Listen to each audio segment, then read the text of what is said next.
This screencast is the lecture about Beowulf, lines 1 through 835. The rest of today's reading assignment, lines 836 through 1650, will be covered in a separate screencast. The poem begins with the funeral of Shield Chieftain. Who is he anyway? Of course, he's a Danish lord, but the more important fact is that he's related to one of the characters in Beowulf. He is Hrothgar's great-grandfather. So we have Shield going to his son Beow, to his son Halfdane, to his son Hrothgar. So we are tracing Hrothgar's family tree here. Let's just take a second to get our bearing. Hrothgar and his men are from Denmark. They're Danes. And you can see the place where we think that Heorot was located, right here in the eastern part of Denmark. Beowulf and his men are Geats, and they are from southern area of Sweden. So when they went to Heorot, they just went across this little inlet in the Baltic Sea. So how would you describe the relationship between Hrothgar and his thanes? How does it represent the comitatus relationship that we've been discussing? Would you say that they have a good relationship? Do his thanes respect Hrothgar? And think about how you would describe it and what evidence you would use to support your description. Remember, as I said earlier, Hrothgar and the other characters in Beowulf are not Christian. Any Christian references have been added by the monk who wrote down the text in the 10th century. The one thing that they did believe in was, do you remember? Of course, it was fate. If you think about how scary it would be to go into battle, the idea of fate would give you some comfort. In other words, you would think to yourself, well, if I'm supposed to live through this battle, I will live. If I'm not supposed to make it, I just won't. When you think about it, we're not so really different than those early Anglo-Saxons. How many times have you heard people say, I believe that everything happens for a reason? That statement is just as much an expression of a belief in fate as we see in this text. We can see some of their religious belief in their funeral practices, such as Shield's funeral. His funeral ship was sent out to sea into the hands of fate. The text tells us, no man can tell, no wise man in hall or weathered veteran knows for certain who salvaged that load. In other words, the ship will drift where it's supposed to go. Fate will lead it where it should be. Hrothgar builds Heorot, which means heart, not the heart that beats in your chest, but H-A-R-T, like a deer or a stag. And it seems like the monk is trying to equate Heorot with the biblical story of the Tower of Babel. Both were supposed to have represent the pride of their builders, and both were destined to be destroyed. In fact, notice the foreshadowing. You'll see that practically every time something good happens in Beowulf, we'll find out that something bad is going to happen in the future.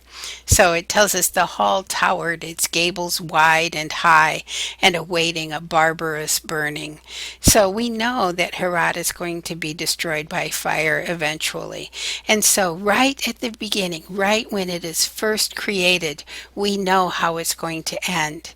And so this is the idea that a person's, or in this case a place's, end is already written at the beginning. It's this belief in predestination or fate. And so of course this is kind of maybe what our idea of what Heorot might look like. This is probably more the reality. It might have been a little nicer than this, but this is a typical Anglo-Saxon mead hall. So we have some questions about Grendel. How would you describe Grendel? Is he human? Why or why not? The monk scribe says that Grendel is a descendant of Cain, Adam and Eve's son, who murdered his brother. How does this change the nature of Grendel's monstrosity? Does it make Grendel more human? Pause the screencast to take a moment to do a quick sketch of Grendel in your notebook. What does he look like? What makes you think so? What does Grendel have against Hrothgar's people? The monk tells us that he doesn't like hearing Christian stories, but with or without the Christian reference, he is still a creature in exile, living in the wild outside of the comforts of the mead hall. Of course he would have resentment toward them. How long does he persecute Hrothgar's people? 12 years. A long time. That is a lot of carnage. One of the things that makes Grendel a monster is that he doesn't play by the rules. For one thing, we're told in lines 151 through 158, it says, sad lays were sung about the beset king, the vicious rages and ravages of Grendel, his long and unrelenting feud, nothing but war, how he would never parley or make peace with any Dane, nor stop his death dealing, nor pay the death price. No counselor could ever expect fair reparation from those rabid hands. So we're talking about death price, about weregild. We're talking about reparation, these fines that they were talking about. So Grendel is killing people, but he's not paying the fines that are expected of him. Contrast him with Beowulf. How are the two different, and how are they alike? What makes Beowulf a hero instead of a monster?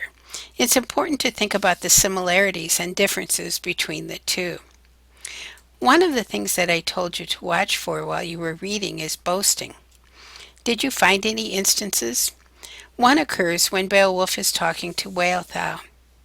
He says, I had a fixed purpose when I put to sea, as I sat in the boat with my band of men. I meant to perform to the uttermost what your people wanted, or perish in the attempt, in the Feed's clutches. And I shall fulfill that purpose, prove myself with a proud deed, or meet my death here in the mead hall. So, in other words, I will do it or I will die. Beowulf is not only talking about his physical death, but his very erasure from memory. You see, in an oral society, the only way to be remembered is through stories. They couldn't erect it like a tombstone for you. So if Beowulf were not a hero, we'd never know that he ever even lived.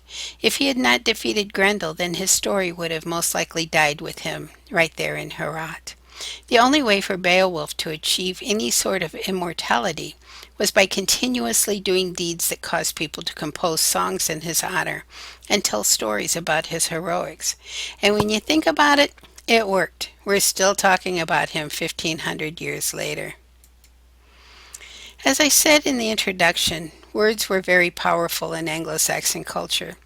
We see evidence of this in the verbal sparring that occurs between Beowulf and Unferth, who starts the sparring match by saying, are you the Beowulf who took on Breca in a swimming match on the open sea, risking the water to prove that you could win?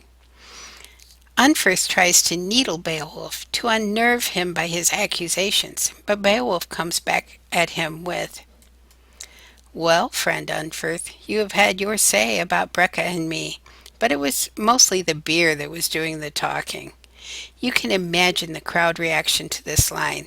They'd laugh and Unferth would be humiliated.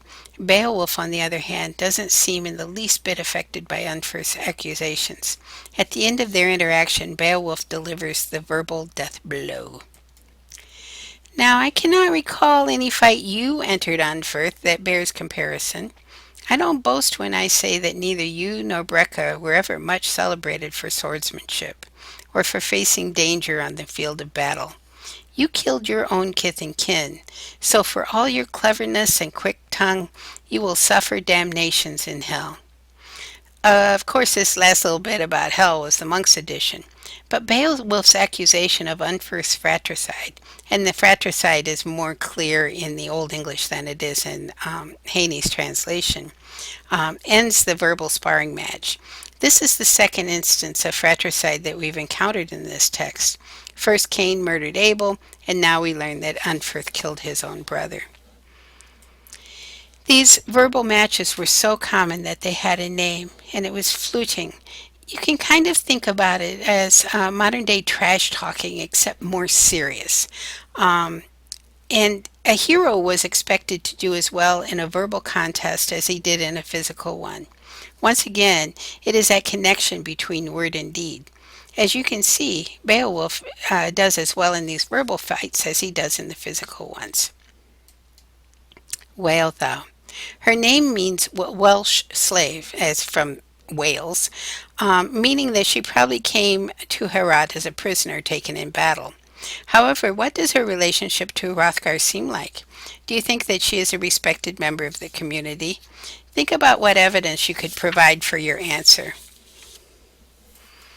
We come then to Beowulf's first battle, his fight with Grendel. Notice that Beowulf decides to forego armor and weapons for this battle. Why would he do that? Look at lines 669 to 670 for the answer. I would assume that this is partly the monk's doing, actually. Excuse me. I wonder if the poem originally said fate rather than the Lord. Of course, there's no way of telling. That monk, in fact, made some pretty obvious connections between Beowulf as savior and Christ as savior.